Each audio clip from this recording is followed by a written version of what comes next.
So in the fall of 2004, I had just finished my 4th summer marching with the Arizona Academy, where I was both the center snare and section leader for the drumline. I was getting my undergraduate degree in music education and wanted to learn from the best out there. So although I enjoyed my time marching with the Academy, I didn't feel like I was learning as much during my 4th year as I did during my 1st. So I decided to audition for the Santa Clara Vanguard for the 2005 season, which happened to be one of the year's SCV snare line march match grip instead of traditional grip. So to prepare for this change in technique, I practiced match grip in my free time in the fall. And at that time, I was the center snare for my university's drumline, where we played traditional grip. One day, about 30 minutes before marching band rehearsal, I was practicing match grip on my snare drum when the drumline instructor came up to me and said, "If I see you playing match grip again, you're off my line." I honestly thought he was joking at first because 1, I was practicing in my own free time, 30 minutes before rehearsal started, and 2, because he knew I was on a full percussion performance scholarship, so I frequently practiced match grip for the various concert percussion instruments that I was studying. So I told him that I'd switch to traditional grip when our rehearsal started,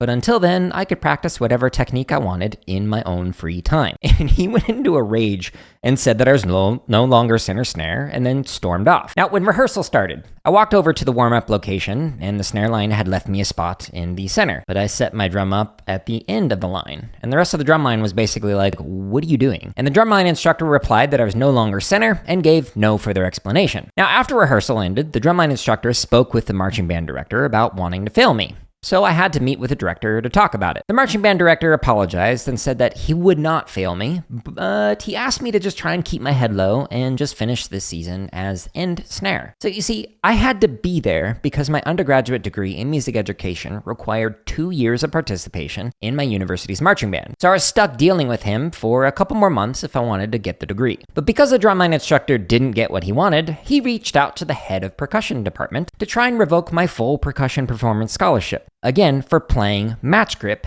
in my own free time. The percussion director basically gave this same response as the marching band director. "You'll keep your scholarship, but just keep your head low and finish the season." So I wish I could tell you that there is like some kind of a happy ending to this part of the story, but there isn't. I ended up getting prescribed anti-anxiety medication that I would take in the parking lot before drumline rehearsal started because it helped with the panic attacks that were caused by the way that this drumline instructor was treating me. Sometimes when you're a student, you lack the power or social capital to adequately defend yourself against a so-called educator on a power trip. I've got this tattoo on my forearm for moments like these in life. So if there's one good lesson that came out of this experience, it's that it made me have a profound understanding of the impact bad instruction can have on students. Watch the full story of how I went from center snare to end snare twice on my YouTube channel's home tab underneath the drumming lessons playlist.